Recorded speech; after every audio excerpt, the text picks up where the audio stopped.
Hi hello. അപ്പോൾ this is the second part of our Turkey video. അപ്പോൾ നമ്മൾ മൂന്നാമത്തെ ദിവസം കപ്പഡോക്കിയയിലാണ് എത്തിയിട്ടുള്ളത്. ഫസ്റ്റ് 2 days നമ്മൾ ഇസ്താംബുളിലാണ് സ്പെൻഡ് ചെയ്തത്. അപ്പോൾ നമ്മൾ ഓവർനൈറ്റ് ബസ് എടുത്തിട്ടുണ്ടായിരുന്നു. ഏകദേശം മോർണിംഗ് ഒരു 9 മണിയായപ്പോൾ നമ്മളിവിടെ എത്തിയിട്ടുണ്ടായിരുന്നു. നമ്മൾ ബസ് ഇറങ്ങിയ സ്റ്റോപ്പിൻ്റെ അടുത്ത് തന്നെ കുറേ ഏജൻസി സ്റ്റോറുകളുണ്ട് കേട്ടോ. അപ്പോൾ തിരിച്ചു പോകാനുള്ള റിട്ടേൺ ബസ് ബുക്ക് ചെയ്യണമെങ്കിലോ അല്ലെങ്കിൽ എന്തെങ്കിലും റൈഡ് ബുക്ക് ചെയ്യണമെങ്കിലൊക്കെ അവിടെ നിന്ന് ബുക്ക് ചെയ്യാം. തൊട്ടടുത്ത് വാക്കിംഗ് ഡിസ്റ്റൻസിലായിരുന്നു ഞങ്ങളുടെ സ്റ്റേറ കേവ് കപ്പഡോക്കിയ ഹോട്ടൽ എന്ന് പറയുന്നതായിരുന്നു ഞങ്ങളുടെ സ്റ്റേ കേട്ടോ. ഒരു കേവ് സ്റ്റേ പോലെ, പക്ഷെ പ്രോപ്പർ കേവ് ആയിരുന്നില്ല കേട്ടോ. ബട്ട് ബാൽക്കണി വൈബ് ആയാലും റൂം സ്റ്റേ ആയാലും അടിപൊളിയായിരുന്നു. അങ്ങനെ ഞങ്ങൾ റൂമിൽ പോയി ചെക്ക് ഇൻ ചെയ്ത് ഒന്ന് ഫ്രഷായി കുറച്ചൊന്ന് റെസ്റ്റ് എടുത്ത് പെട്ടെന്ന് തന്നെ ഇറങ്ങി രാവിലത്തെ ഫുഡ് കഴിക്കാൻ. രാവിലത്തെ ആക്ച്വലി അല്ല, ഉച്ചക്കത്തെയും കൂടിയിട്ടുള്ള ഒരു ബ്രഞ്ചാണ് കഴിക്കാൻ ഇറങ്ങിയിരിക്കുന്നത്. തൊട്ടടുത്തുള്ള റെസ്റ്റോറൻറ്റിൽ തന്നെ കഴിച്ചു. അപ്പോൾ ഈ തുർക്കിക്കാരുടെ ഫേമസ് ആയിട്ടുള്ള പോട്രി കബാബ് തന്നെയാണ് അവിടെ നിന്ന് ഓർഡർ ചെയ്തത്. പിന്നെ അതുപോലെ ഫിഷ് ഇവരുടെ മെയിനാണ്. അപ്പോൾ ഫിഷ് കൊണ്ടുള്ള ഒരു ഐറ്റം ഓർഡർ ചെയ്തു കേട്ടോ. അതിനുശേഷം ഞങ്ങളൊരു ബൈക്ക് റെന്റിനെടുത്ത് ഒരു ക്യൂട്ടായിട്ടുള്ള സ്കൂട്ടി റെന്റിനെടുത്തു. അതാണ് ഞങ്ങൾ അവിടെ ചെയ്ത ഏറ്റവും ബെസ്റ്റ് കാര്യം. ബിക്കോസ് അതിന്റെ റൈഡ് അടിപൊളിയായിരുന്നു. കാരണം പോണ വഴിക്ക് കാണാൻ ഒരുപാട് സംഭവങ്ങൾ ഉണ്ടായിരുന്നു. പിന്നെ നമ്മൾ ഇസ്താംബുൾ പോലെ തന്നെ ഇവിടെ പബ്ലിക് ട്രാൻസ്പോർട്ടേഷൻ ഒന്നും അത്ര അവൈലബിൾ അല്ല കേട്ടോ. അപ്പം വളരെ ചീപ്പായിരുന്നു ബൈക്കൊക്കെ റെന്റിനെടുക്കാൻ. അങ്ങനെ ഞങ്ങൾ നേരെ ഫസ്റ്റ് തന്നെ പോകാൻ ഉദ്ദേശിച്ചിട്ടുണ്ടായിരുന്ന സ്ഥലം എന്ന് പറയുന്നത് നമ്മൾ ഡെറിങ്ക്യൂ എന്ന് പറയുന്ന ഒരു അണ്ടർഗ്രൗണ്ട് സിറ്റിയാണ് കേട്ടോ. കായംകുളി എന്ന് പറയുന്ന ഒരു അണ്ടർഗ്രൗണ്ട് സിറ്റി ഉണ്ട്. ഈ പോകുന്ന വഴിക്ക് നിങ്ങൾക്ക് കാണാം.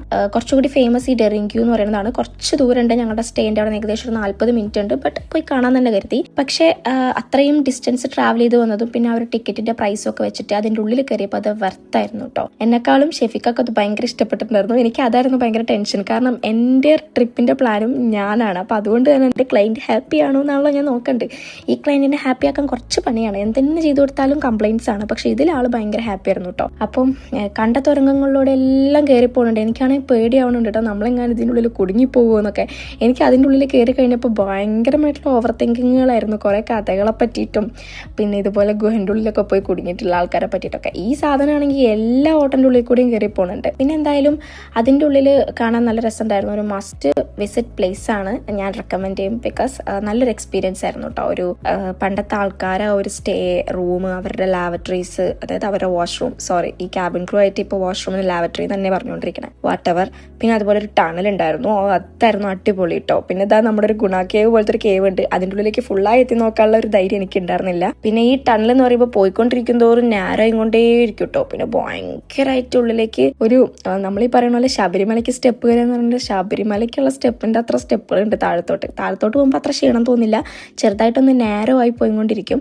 പിന്നെ താഴെ ഇതുപോലെ ഒരു ഗ്രേവ് യാർഡ് എന്നൊക്കെ പറഞ്ഞിട്ട് ഒരു സ്പേസ് ഒക്കെ ഉണ്ട്. മറ്റാൾ അതിൻ്റെ ഉള്ളിലേക്കും കയറിപ്പോണ്ട്. എനിക്ക് കുറച്ചു നേരം കഴിഞ്ഞപ്പോൾ പേടിയായി ഞാൻ തിരിച്ചിങ്ങോട്ട് ഓടി വന്നു. പിന്നെ പക്ഷെ തിരിച്ച് ഈ സ്റ്റെപ്പ് കയറുമ്പോൾ ഭയങ്കര ടയേർഡ് ആവട്ടോ. പക്ഷെ എന്നാലും എനിക്ക് ഇഷ്ടമാണ് ഇങ്ങനത്തെ കുറച്ച് അഡ്വഞ്ചേഴ്സ് ഒക്കെ ചെയ്യാൻ. നല്ല രസമുണ്ടായിരുന്നു, ഭയങ്കര ഇഷ്ടപ്പെട്ടു. ഞങ്ങളുടെ ഈ ഒരു ജേർണിയിൽ എനിക്ക് ഏറ്റവും ഇഷ്ടപ്പെട്ടൊരു പാർട്ടാണ് കേട്ടോ അത് ഡെറിങ്ക്യൂ എന്ന് പറയുന്നത്. നല്ല മെമ്മറീസ് ആയിരുന്നു. പിന്നെ പോകുമ്പോൾ തന്നെ ഒരു മോൺസ്റ്ററൊക്കെ വാങ്ങി കൈ പിടിച്ചിട്ടുള്ളത് കൊണ്ട് തന്നെ ജില്ലായിട്ടായിരുന്നു ആള് തിരിച്ചു വന്നിട്ടോ. പിന്നെ നമ്മൾ അവിടുന്ന് ബൈക്ക് എടുത്ത്, നമ്മുടെ ബൈക്കിന് പാർക്കിംഗ് ഫീ ഒന്നും ഇല്ല എവിടെയും, കാറിനാണ് എല്ലാവരുടെയും പാർക്കിംഗ് ഫീ വരുന്നത്. പിന്നെ എനിക്ക് കാറിനെക്കാളും എന്തുകൊണ്ടും ഈ ഒരു ഓപ്ഷൻ നന്നായി തോന്നി. ബിക്കോസ് എനിക്ക് ആ ഒരു റൈഡ് ഭയങ്കര ഇഷ്ടപ്പെട്ടു. പിന്നെ ഇങ്ങനെ ഉച്ചസാർ എത്തിക്കഴിയുമ്പോൾ ഇതുപോലെ കുറച്ച് സ്റ്റേകൾ കാണാം കേട്ടോ. കുറെ കേവ് സ്റ്റേകൾ ഭയങ്കര രസമായിരുന്നു റോഡ് സൈഡിലുള്ളത്. പിന്നെ അത് കഴിഞ്ഞ് ഞങ്ങൾ നേരെ പോയത് മഷ്റൂം വാലി കാണാനാണ്. പോകുന്ന വഴിക്ക് തന്നെയായിരുന്നു. അപ്പോൾ ഏകദേശം ഒരു ഈവനിങ് ആയിട്ടുണ്ടായിരുന്നു. അതുകൊണ്ട് തന്നെ ലൈറ്റ്സ് ഒക്കെ ഓൺ ആയിട്ടുണ്ടായിരുന്നു. ഉച്ചിസാർ കഴിഞ്ഞിട്ട് ഗൊറോമയ്ക്ക് എത്തുന്നതിന്റെ ഇടയിലായിരുന്നു കേട്ടോ ഇത്. അപ്പൊ അവിടെ നിന്ന് ആ വ്യൂ കാണാൻ നല്ല രസമായിരുന്നു. പിന്നെ ഒന്ന് സെർച്ച് ചെയ്ത് റീൽസിലൊക്കെ കുറച്ച് കളിക്കുന്ന സേത്തേൻ റെസ്റ്റോറൻറ്റ്, എങ്ങനെ പ്രൊനൗൺസ് ചെയ്യാന്ന് എനിക്കറിയില്ല, കറക്റ്റ് ആണെന്ന് തോന്നുന്നു.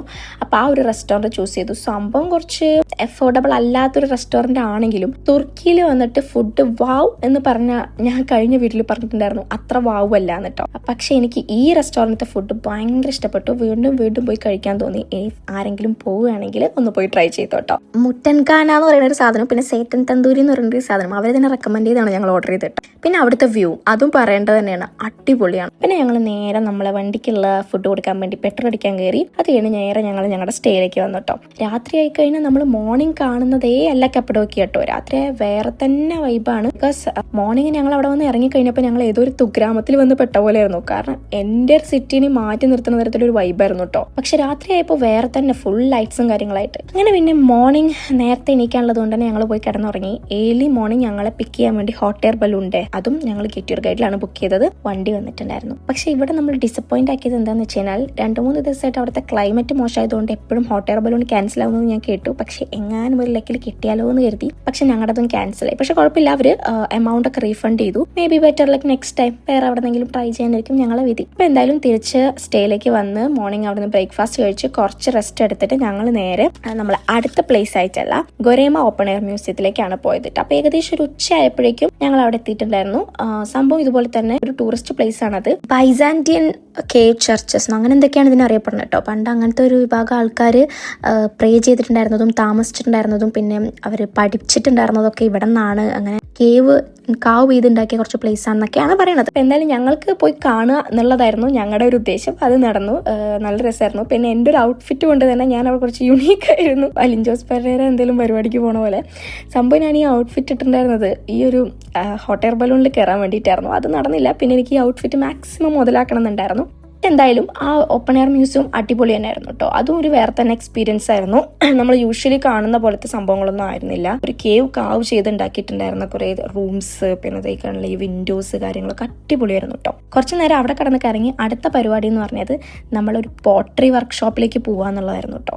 അപ്പോൾ ഇതൊക്കെ എൻ്റെ ബക്കറ്റ് ലിസ്റ്റിൽ ഉണ്ടായിരുന്നതാണ്. അപ്പോൾ നമുക്കാണെങ്കിൽ വളരെ കുറച്ച് ടൈമേ ഉള്ളൂ. അപ്പോൾ ഞങ്ങൾ അവിടെ ഉണ്ടായിരുന്ന അവനോസ് ടൗണിലെ പോട്ടറി വർക്ക്ഷോപ്പിലാണ് പോയത്. അവനോസ് ടൗൺ പോട്ടറി വർക്ക്ഷോപ്പിന്, അവനോസിന് കറക്റ്റ് ആണോ പ്രൊനൗൺസ് എനിക്കറിയില്ല. അപ്പോൾ വാട്ട് എവർ, അത് പോട്ടറി വർക്ക്ഷോപ്പിന് കുറച്ച് ഫേമസ് ആയിട്ടുള്ള ഒരു പ്ലേസ് ആണ് കേട്ടു. അപ്പൊ അതിൽ തന്നെ ഇതേപോലെ കുറച്ച് നോട്ടബിൾ ആയിട്ടുള്ള ഒരു വർക്ക്ഷോപ്പിലാണ് ഞങ്ങൾ പോയിട്ടുണ്ടായിരുന്നത്. ഷെഫിക്കാക്ക് അതിൽ വലിയ ക്രൈസ് ഇല്ലാത്തതുകൊണ്ട് ഞാൻ മാത്രമാണ് ചെയ്തിട്ടുണ്ടായിരുന്നത്. മറ്റാൾ അവിടെ ഇരുന്നിട്ട് എന്നെ ഇങ്ങനെ ഫിലിം ചെയ്യായിരുന്നു. വാട്ട് എവർ, ഈ ഔട്ട്ഫിറ്റ് ആയിരുന്നില്ല ഞാൻ പോട്ടറിക്ക് ചൂസ് ചെയ്തത്, യെസ്റ്റർഡേത്തെ ആയിരുന്നു. പക്ഷെ യെസ്റ്റർഡേ നമുക്ക് നല്ല ടൈം ഉണ്ടായിരുന്നില്ല. പക്ഷെ എനിക്ക് കുറച്ചും കൂടി ഈ ഔട്ട്ഫിറ്റ് ആണ് ഇത് മാച്ച് ആയതെന്ന് തോന്നി കേട്ടോ ചെയ്ത് കഴിഞ്ഞപ്പോൾ. അപ്പോൾ എന്തായാലും ഞാൻ ഉണ്ടാക്കിയത് ഈ ഒരു പോട്ടാണ്. ഇങ്ങനെയുണ്ട്, എനിക്ക് നല്ല ഇഷ്ടപ്പെട്ടു. പക്ഷേ കൊണ്ടുപോകാൻ നമുക്കൊരു വകുപ്പില്ല, നമ്മൾ ഫ്ലൈറ്റിലാണ് പോണത്. അപ്പോൾ അതുകൊണ്ട് ഞാൻ അവരോട് എൻ്റെ ഓർമ്മയ്ക്കായി അവിടെ തന്നെ വെച്ചോളാൻ പറഞ്ഞു. ബിക്കോസ് നമുക്ക് വേണമെങ്കിൽ കൊണ്ടുപോകാട്ടോ. എന്താണ് കൊണ്ടുപോയി പൊട്ടിക്കണേക്കാളും നല്ലത് അവിടെ തന്നെ ഇരുന്നോട്ടെ. കണ്ടില്ലേ, ഒരുപാട് സംഭവങ്ങളുണ്ട്. ഇത് ശരിക്കും അവരൊരു ബിസിനസ്സും ആണ്. പിന്നെ ഇതാ തിരിച്ച് വീണ്ടും ഞങ്ങളുടെ പറക്കും തെളികയിൽ വന്നുകൊണ്ടിരിക്കുകയാണ്. ഇസ്താംബുളിൽ വേറെ തന്നെ ഒരു ഭംഗിയാണെങ്കിലും എനിക്ക് ഏറ്റവും ഇഷ്ടപ്പെട്ടത് കപ്പഡോക്കിയാണ് കേട്ടോ. അപ്പോൾ എനിവേ നമ്മുടെ ഇനി ലഞ്ച് ടൈം ആണ്. അപ്പോൾ ഐറാൻ എന്ന് പറയുന്ന അവരുടെ ഒരു കൂൾ ഡ്രിങ്ക്, യോഗേർട്ട് കൊണ്ടുള്ള ഡ്രിങ്ക് കൊണ്ടാണ് സ്റ്റാർട്ടിങ്. പിന്നെ നമ്മുടെ സ്ഥിരമായിട്ടുള്ള അവരുടെ ഫേമസ് ആയിട്ടുള്ള ഒരു പോട്ടറി കബാബ് ഓർഡർ ചെയ്തു. പിന്നെ വേറെ കുറച്ച് ഡിഷസും. അവിടെ നമ്മുടെ സ്റ്റേൻ്റെ അടുത്തുള്ള റെസ്റ്റോറൻറ്റിൽ നിന്നാണ് കേട്ടോ നമ്മൾ ലഞ്ച് കഴിച്ചത്. ലഞ്ചല്ലേ ഏകദേശം ഈവനിങ് ടൈം ആയിട്ടുണ്ടായിരുന്നു. പിന്നെ ഞങ്ങൾ കുറച്ച് നേരം അവിടുത്തെ കുറച്ച് വാലീസും കാര്യങ്ങളൊക്കെ കാണാൻ വേണ്ടി പോയി. ലവ് വാലി, സ്വാഡ് വാലി, ഹാര വാലി, പീജൻ വാലി, അങ്ങനെ തുടങ്ങി ഒരുപാട് വാലീസ് ഉണ്ട് കേട്ടോ കപ്പഡോക്കിയിൽ. പിന്നെ നമ്മൾ വണ്ടിയൊക്കെയാണ് നമ്മൾ വണ്ടി എടുത്തിട്ടുണ്ടായിരുന്നത് 24 hours. അപ്പോൾ വണ്ടി ഏകദേശം തിരിച്ചു കൊടുക്കാനുള്ള ടൈമായി. അപ്പോൾ ഈവനിങ് ആയപ്പോൾ കിങ്സ് കോഫി ഷോപ്പ് എന്ന് പറഞ്ഞൊരു കോഫി ഷോപ്പ് ഉണ്ട്, പിങ്ക് കളർ, എൻ്റെ ഡ്രസ്സിൻ്റെ വൈബിന് പറ്റിയത്. അവിടെ കയറിയ ഇസ്തൻ്റെ തന്നെ ഒരു കോഫി, ഐസ്ക്രീം, അങ്ങനത്തെ കാര്യങ്ങളൊക്കെ കഴിച്ച് ഞങ്ങൾ നേരെ ഞങ്ങളുടെ ഹോഴ്സ് റൈഡിൽ ബുക്ക് ചെയ്ത പിക്കപ്പ് പോയിന്റിൽ പോയി. അപ്പോൾ അവിടെ നിന്ന് ഞങ്ങളെ പിക്കപ്പ് ചെയ്യാൻ വേണ്ടിയിട്ട് ഒരു വാനൊക്കെ വന്നിട്ടുണ്ടായിരുന്നു. അങ്ങനെ അവരുടെ ഫാമിൽ എത്തിയിട്ടോ. അപ്പോൾ ഞങ്ങൾ ഹോഴ്സ് റൈഡ് ബുക്ക് ചെയ്ത് ഞാൻ നിങ്ങളോട് നേരത്തെ പറഞ്ഞിട്ടുണ്ടായിരുന്നു. നമ്മൾ ബസ് ഇറങ്ങിയപ്പോൾ കണ്ട കുറച്ച് ഏജൻസി സ്റ്റോറിൽ അവിടെ നിന്നാണ്. അവിടെ തന്നെ നമുക്കിങ്ങനെ കയറി ഇറങ്ങി ഏറ്റവും അഫോർഡബിൾ ആയിട്ടുള്ള ഏതാണെന്ന് നോക്കിയിട്ട് നമുക്ക് ബുക്ക് ചെയ്യാം. അങ്ങനെ എന്തായാലും ഞങ്ങളൊരു 7-8 പേരുണ്ടായിരുന്നു ഒരു ലൈനിൽ. ഏകദേശം 2 hours ഉണ്ടായിരുന്നു കേട്ടോ. നമ്മൾ റോസ് വാലി, പിന്നെ അതുപോലെ വേറെ കുറച്ച് വാലികൾ കൂടെയൊക്കെ നമ്മളിങ്ങനെ കൊണ്ടുപോകും. റോസ് വാലിയാണ് ഇവരുടെ മെയിൻ പോയിന്റ്, സ്റ്റോപ്പിംഗ് പോയിന്റ്. പിന്നെ നമ്മുടെ ഗൈഡ് കൊള്ളാം, ഇടയ്ക്കിടയ്ക്ക് ഫോൺ വാങ്ങി വീഡിയോസും ഫോട്ടോസൊക്കെ എടുത്ത് തരുന്നുണ്ടായിരുന്നു കേട്ടോ. പിന്നെ അതേപോലെ പോകുന്ന വഴിക്ക് നമുക്ക് ATV റൈഡും കാര്യങ്ങളൊക്കെ കാണാം. പിന്നെ ഞങ്ങൾ ഓൾറെഡി മറാക്കിഷിൽ അത് ട്രൈ ചെയ്തിട്ടുള്ളതുകൊണ്ടാണ് ഞങ്ങൾ ഹോഴ്സ് റൈഡ് ചൂസ് ചെയ്തത്. ഏതെങ്കിലും ഒന്നും ചൂസ് ചെയ്യാനുള്ള ടൈം ഞങ്ങൾക്ക് ഇന്നുള്ളൂ. എൻ്റെ കുതിരയ്ക്ക് കുറച്ച് ചാട്ടം കൂടുതലാണ്, ഇടയ്ക്കിടയ്ക്ക് കടിക്കാൻ നോക്കുന്നുണ്ട്. പക്ഷെ പേടിക്കേണ്ട, നമ്മുടെ കൂടെ ആൾക്കാരുണ്ടാവും. അങ്ങനെ അതെല്ലാം കഴിഞ്ഞ് ഞങ്ങൾ തിരിച്ചെത്തി. അപ്പോൾ നമുക്ക് അവർ നമ്മളൊരു ഫോട്ടോ പ്രിന്റ് ചെയ്തിട്ടുള്ള ഫ്രെയിം തരും. 20 euro അങ്ങനെ എന്തോ ആണ് തോന്നുന്നത്. ഞങ്ങൾ എന്തായാലും വാങ്ങിയ ഒരു മെമ്മറി അല്ലേ. പിന്നെ അത് കഴിഞ്ഞ് നമ്മുടെ ലാസ്റ്റ് സപ്പർ കപ്പഡോക്കിയിൽ കഴിക്കാൻ പോകുമായിരുന്നു. അപ്പോൾ ഏറ്റവും അടുത്തുണ്ടായിരുന്ന റെസ്റ്റോറൻറ്റിൽ കയറി. അവരെ സെർവിങ് മാനേഴ്സ് എനിക്ക് എന്തായാലും നല്ല ഇഷ്ടപ്പെട്ടു കേട്ടോ. ഫ്രൂട്ട്സും വേറെ കുറേ സൈഡ് ഡിഷും കാര്യങ്ങളൊക്കെ കഴിച്ചു. പിന്നെ അതുപോലെ തന്നെ കപ്പഡോക്കിയിൽ കുറച്ച് ഫേമസ് ആയിട്ടുള്ളൊരു സംഭവമാണ് തോന്നുന്നു ഈ കാർപ്പറ്റ്. അപ്പോൾ അതിൻ്റെ കുറച്ച് ഷോപ്പുകളൊക്കെ അടുത്തിങ്ങനെ കാണാം കേട്ടോ. അപ്പോൾ ഇനിയിപ്പോൾ നമ്മളെങ്ങനെ 2 ദിവസത്തെ കപ്പഡോക്കിയ ഇവിടെ കഴിയാണ്. ഞങ്ങളെ ലഗേജും കാര്യങ്ങളൊക്കെ നമ്മൾ നിന്ന് സ്റ്റേയിൽ തന്നെ അവിടെ ചെക്കൗട്ട് ആയി ഓൾറെഡി. കാരണം 1 night ആണ് ബുക്ക് ചെയ്തിട്ടുണ്ടായിരുന്നത്. പക്ഷെ അവിടെ തന്നെ ലഗേജ് കഴിഞ്ഞ സ്റ്റേയിലെ പോലെ, ഇസ്താംബുളത്തെ സ്റ്റേയിലെ പോലെ ഇവിടെ തന്നെയാണ് ലീവ് ചെയ്തത്. അങ്ങനെ അത് പിക്ക് ചെയ്യാൻ വേണ്ടി പോയി. അവിടെ നിന്ന് തന്നെ ഒന്ന് ഫ്രഷ് ആയി ഞങ്ങൾ നേരെ ബസ് സ്റ്റോപ്പിലേക്ക് പോവുകയാണ്. അപ്പോൾ ഓക്കെ, അടുത്ത വീഡിയോയിൽ കാണാം. ബൈ.